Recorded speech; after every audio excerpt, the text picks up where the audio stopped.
রাত্রিবেলায় 9:30 থেকে 10টার মধ্যে একজন রেজাক খান ওনার মার্ডার হয়েছে। এটা ভাঙ্গাড় থানা থেকে, অ্যাকচুয়ালি টেকনিক্যালি উত্তর কাশীপুর পড়বে, প্রায় ভাঙ্গাড় থানা থেকে 1 কিলোমিটার দূরে। সেইগুলো তদন্ত করে পুলিশ দেখছে। এইগুলো তো ইনজুরি আর পোস্টমর্টমের পরেই এক্সাক্ট পাওয়া যাবে কীভাবে হয়েছে। ইনজুরি কিছু আমরা নোট করেছি, এখন জাস্ট ইনভেস্টিগেশন শুরু হয়েছে। এই মুহূর্তে ডিটেলস বলা মুশকিল আছে। ছিল ওর সঙ্গে, বাইকের সঙ্গে দুজন ছিল, তাদেরকে কি আপাতত এইগুলো এই মুহূর্তে বলা মুশকিল আছে। গতকাল রাতেই খুনের ঘটনা, তারপর আজ সকালের কি পরিস্থিতি, ঘটনাস্থল থেকে সরাসরি অনির্বাণ বিশ্বাস রয়েছেন আমাদের সঙ্গে। অনির্বাণ, পুলিশ তদন্তের কাজে কতটা এগিয়েছে? যে দুজনকে আটক করা হয়েছে তাদের পরিচয় কি এখনো পর্যন্ত জানা গিয়েছে? পুলিশ সূত্রে কি খবর? কুসুমিতা, তোমাকে প্রথমে জানিয়ে রাখি যে দুজনকে আটক করে কিন্তু জিজ্ঞাসাবাদ চালাচ্ছেন তদন্তকারীরা, এবং এই মুহূর্তে কিন্তু তোমাকে দেখাবো যে ঘটনাস্থল যেখানে, সেই ঘটনাস্থল কিন্তু ঘিরে রাখা রয়েছে এবং পুলিশের তরফে কিন্তু এখানে কিন্তু পুলিশ মোতায়েন করা হয়েছে যাতে এই ঘটনাস্থল সেটিতে কোনোভাবে সেখানকার যে তথ্য প্রমাণ সেগুলো যাতে কোনোভাবে বিকৃত না হয়। এবং তুমি দেখতে পাচ্ছ যে রাজ্জাক খানের যে মোটর বাইক, সেই মোটর বাইকটি কিন্তু দাঁড়িয়ে রয়েছে এবং এই জায়গাটি কিন্তু স্ট্র্যাটেজিক্যালি যেভাবে যারা খুনি বা আততায়ী ছিল তারা যেভাবে বেছে নিয়েছে সেটা কিন্তু অত্যন্ত গুরুত্বপূর্ণ। একেবারে লালচহীন একটি রাস্তাকে বেছে নেওয়া হয়েছে।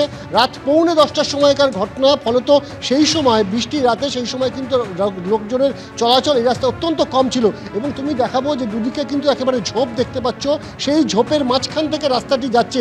এবং আমার ক্যামেরা পার্সন যদি একটু পিছনের দিকে ঘুরিয়ে দেখায় তাহলে কিন্তু এদিকে যে রাস্তাটি রয়েছে এই রাস্তাটি কিন্তু বিজয়গঞ্জ বাজারের দিক থেকে বা বিজয়গঞ্জ মেলার মাঠ সেদিক থেকে আসছে। গতকাল এই রেজ্জাক খান তিনি কিন্তু প্রথমে নিউ টাউনে একটি হাতিশালায় রাজনৈতিক কর্মসূচি করেন, পরবর্তী কর্মসূচি ছিল বিজয়গঞ্জ মেলার মাঠে। সেই মেলার মাঠে বৈঠক করার পর দলীয় কর্মীদের সঙ্গে তিনি বৈঠক করেন, সেখানে তিনি কথা বলেন। মূলত 21শে জুলাইয়ের যে প্রস্তুতি, সেই প্রস্তুতি নিয়ে কিন্তু তার আলাপ আলোচনা চলছিল বলে প্রাথমিকভাবে জানা যাচ্ছে। এবং তারপর যিনি 9:45 নাগাদ যখন তিনি বাড়ি ফিরছেন সেই সময় ঠিক এই জায়গাটাতে দাঁড় করিয়ে তাকে কিন্তু পরপর 4 থেকে 5 রাউন্ড গুলি ছোড়া হয় এবং বেশ কয়েকটি গুলি তার শরীরে লাগে, তিনি লুটিয়ে পড়েন।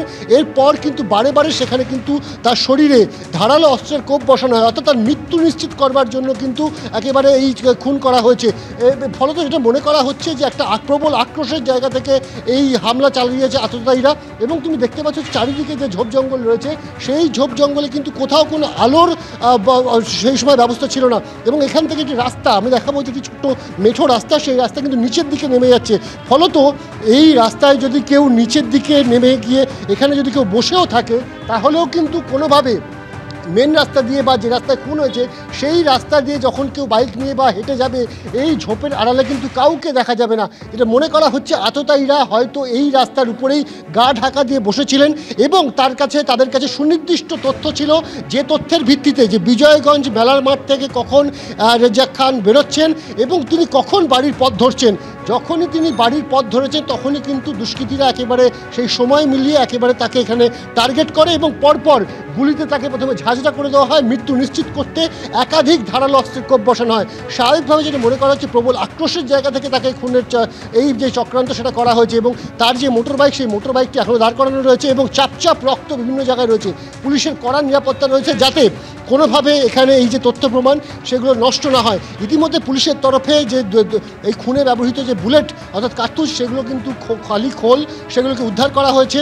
পুলিশ তদন্ত করছে, দুজনকে ইতিমধ্যে আটক করে জিজ্ঞাসাবাদ চলছে। যদিও এই ঘটনার পিছনে মূল মোটিভ কি, যদি আমরা মূল মোটিভ দেখি, ইতিমধ্যে শওকত মোল্লা যিনি কিনা ভাঙড় ক্যানিং পূর্বের বিধায়ক, তিনি কিন্তু বলেছেন যে এই ঘটনার পিছনে কিন্তু আইএসএফ জড়িয়ে রয়েছে এবং আইএসএফের তরফে এই হামলা চালানো হয়েছে। তুমি জানো যে একেবারে শওকত মোল্লার ঘনিষ্ঠ ছিলেন এই রেজ্জাক খান, তিনি কিন্তু চালতাবেরিয়ার তিনি কিন্তু অঞ্চল সভাপতি।